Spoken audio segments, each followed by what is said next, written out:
evening. Phil Dixon, baseball historian here. A little early tonight. I'm going to go out and do some walking. Got to get my walking in for tonight.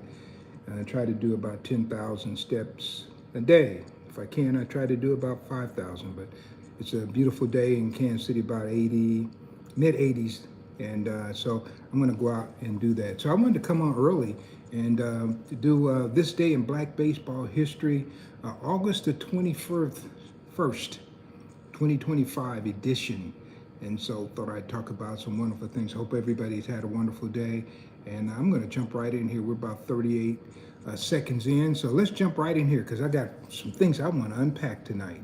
So let's go. First one, August 21st, 1914. Jose Mendez, pitcher for the All Nations. He tossed a 3-0 no-hit victory. And I have here in Sanborn, Nebraska, but I also know there's a Sanborn, Iowa. For some reason, I never figured out which place he actually threw the no-hitter. It said in the game, Jose Mendez had 12 strikeouts. And so Jose Mendez, a member of the Major League Baseball Hall of Fame. Interesting thing, 1914, Jose Mendez was the second best pitcher on the All Nations. The first pitcher was a lefty. Of course, Jose Mendez was a right-handed pitcher. It was John Donaldson. And John Donaldson is yet to get into the Hall of Fame. I will say that in, I guess it was 2021, when they had the Hall of Fame votes, I was a person who was part of the people who put the ballot together. And of course, on that particular ballot, we had John Buck O'Neill and Bud Fowler, George Scales, who else was on that one? I'm trying to think. Vic Harris was on there. I can't remember everybody, but we had about 7 Negro Leaguers that made the cut. And out of that group, Bud Fowler got in, and also Buck O'Neill, John Buck O'Neill got in. And so they are both members of the Major League Baseball Hall of Fame in Cooperstown, New York, as of today. John Donaldson, not only did he not get in 2006, when 17 Negro Leaguers got in, he didn't get in, of course, in 2021, that ballot. And then he was up again last year, in December of last year, and didn't get in again. This is a great travesty, and this is the reason why we have to continue to tell these stories. And the first time in 2006, I submitted the information, and I put a team together of 4 researchers, and I submitted the information. We combined our efforts, and we had 4,000 strikeouts at that time, and that wasn't good enough. And then one of the members of that particular team kept going, and he ended up finding 5,000 strikeouts. And of course, that's still not good enough. I don't know what you need to show that this guy was just a great player. But anyway, Jose Mendez ended up being, once again, the manager of the Kansas City Monarchs, led them to the first Negro League championship in 1924. They were world champions. And so he's somebody that we ought to know about, Jose Mendez. I remember when I first started doing research around the early 80s, people would tell me that Jose Mendez had a wife that lived in Kansas City, Missouri. Of course, I never found her, but I used to hear that quite a bit from some of the old-time players.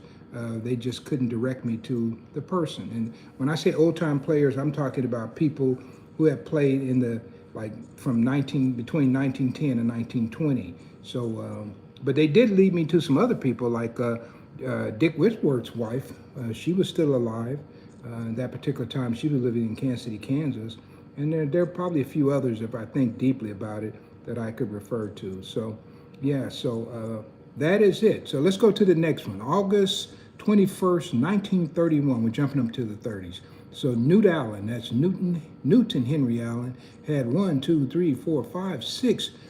RBIs in the Kansas City Monarchs' 20-0 win over the Lima All-Stars in Ohio, and said the Monarchs gathered 23 hits and picked up the lopsided victory.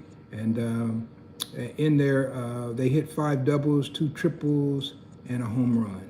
So Newt Allen's a great second baseman, originally born in Austin, Texas. Interesting story about Newt. And he told me this story, and also I knew Newt's widow, and I talked to her on many occasions as well.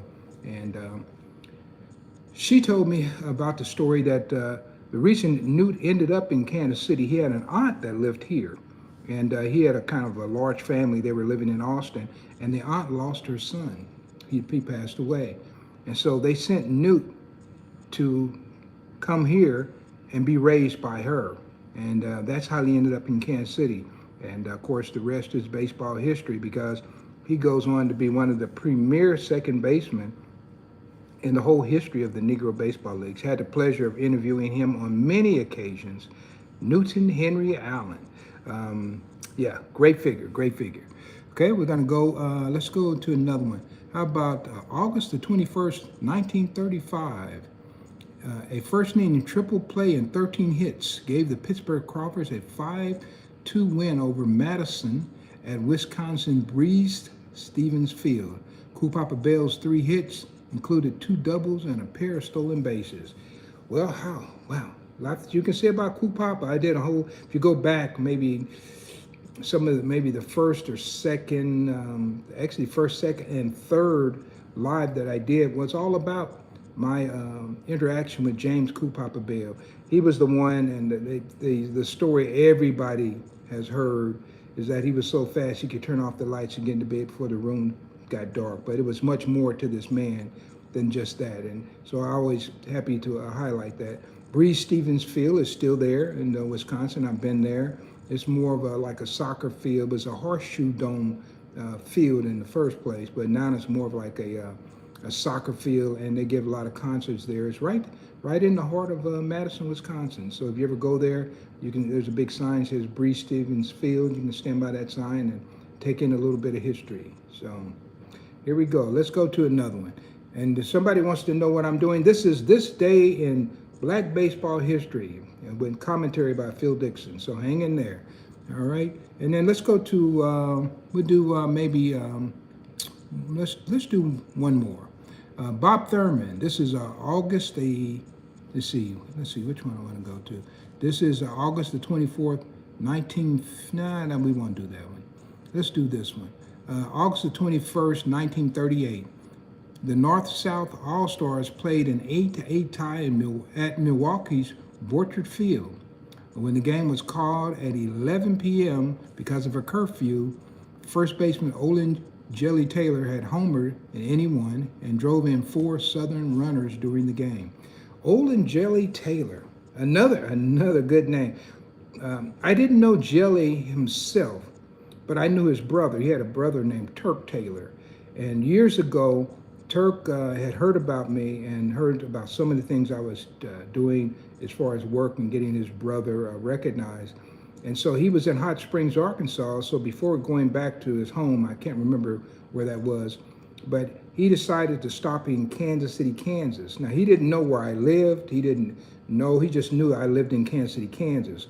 So he pulled up in Kansas City, Kansas, went to the restaurant that was inside of the Holiday Inn there, right off Minnesota Avenue. And he went to the waitress and he said, "Do you know a guy named Phil Dixon? I'm looking for him. I want to give him some pictures." And turns out that that waitress was my cousin. And so he was able to get right to me. She called me on the phone. Hey, I met him that day. And I was able to get some personal photographs of Olin Jelly Taylor, who was ended up being a first baseman, started out with the Cincinnati Tigers, ended up with the Memphis Red Sox, ended up in the military, served in Sioux Falls, South Dakota. And he gave me pictures of Jelly in his military uniform, told me a lot about the family history and things like that. So I had a chance to interact with these families. These are stories from things that I've been experienced over my 40-some-odd years, and is doing Negro League baseball history and baseball history as a whole. So I'm going to go out tonight. This will be a short one tonight, so we're going to finish right at 10 minutes. So thanks, guys, for coming in. Feel free to follow me, and if you like what we're doing here, if you like these kind of stories, if you want to hear stories that are genuine stories from a person who has lived this life, I certainly would appreciate you subscribing and following me and coming back from time to time. So thank you. I'm going to go ahead and take advantage of this good weather out here, and I'm looking forward to meeting some of you guys. In September, I'll be over in Rocky Mount, North Carolina, and then also I'll be in Cleveland doing some things too. So just follow that, look online and look it up, and you can follow me there.